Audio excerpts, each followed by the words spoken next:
अस्सलाम वालेकुम जी। मैं तुहानू एक दोस्त ਨੂੰ ਮਿਲਾਣ ਲੱਗਾ ਤੁਹਾਡੇ ਨਾਲ ਤੇ ਇਹ ਦੋਸਤ ਨਾਲ ਅਕਸਰ ਮੇਰੀ ਬਹਿਸ ਚੱਲਦੀ ਰਹਿੰਦੀ ਹੈ ਸਿਆਸਤ ਤੇ ਵੈਸੇ ਬੈਠੇ ਰਹਿੰਦੇ ਕਿਸੇ ਵੀ ਡਿਸਕਸ ਕਿਸੇ ਵੀ ਮੌਜੂ ਤੇ ਅੱਜ ਇੱਕ ਹੋਰ ਮੇਰੇ ਦੋਸਤ ਦਾ मैं स्टेटस लगा देखा और ਇਹਨੂੰ ਦਿਖਾਇਆ।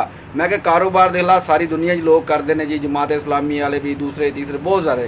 मैं कि तू कई जगह ते मैं एडिट की हुई तस्वीरें एडिट की हुई चीज़ां दिखा के तू कहना लब्बैक वाले ये तो लब्बैक वाले वो, क्योंकि PTI वाले सोशल मीडिया टीमां वाले जेह्ड़े ना वो इल्जामात लाते रहते हैं।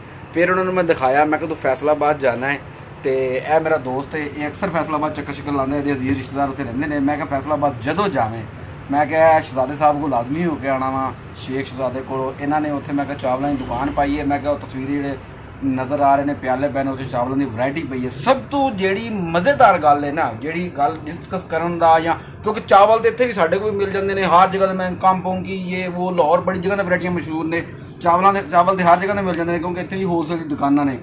सब तो पॉइंट की जी गल मैं तुहाडे नाल करन जा रहा उस तस्वीर में तो उन्होंने कोल चावल खरीदन की फ़र्क की है। लब्बैक के नाम तो दुकान अगर पाई है तो माशाल्लाह कम भी लब्बैक वाले ने कि वो सिर्फ फ़र्क तुम एक तहरीर सामने तुहानू मैं तस्वीर नाल तुहानू दिखा रहे हैं कि एक तहरीर देख रहे होगे, थल्ले लिखा हुआ है कि ख़रीदा हुआ माल वापस हो सकता है। मैं नहीं देखा आज तक किसी भी कारोबारी बंदे ने, ये खुद कारोबार ये है माशाल्लाह, इतने जॉब करता है, बेशक मैं भी इतने काम करता है दुकान पर जॉब वाली टैप ना। तो असी कोई भी कारोबार कितने भी किसी जगह नहीं देखा कि ख़रीदा हुआ माल वापस होता है। हर जगह तो ही लिखा देखा कि ख़रीदा हुआ माल वापस, या कई तो लिखा होता वापस या तब्दील ही नहीं होगा, तो कई लिखा होता 1-2 दिन की तब्दीली या तो वापस नहीं होएगा, बिल्कुल भी वापस नहीं होएगा। कई के पैसे बिल्कुल नहीं वापस मिलेंगे, लेकिन इन्होंने देखो माशाल्लाह लिखा है कि ख़रीदा हुआ माल वापस हो सकता है। मतलब कि उन्होंने पता है कि माशाल्लाह क्वालिटी अच्छी रखी हुई है, तो इंशाल्लाह के वापसी वाली गुंजाइश ही नहीं होएगी।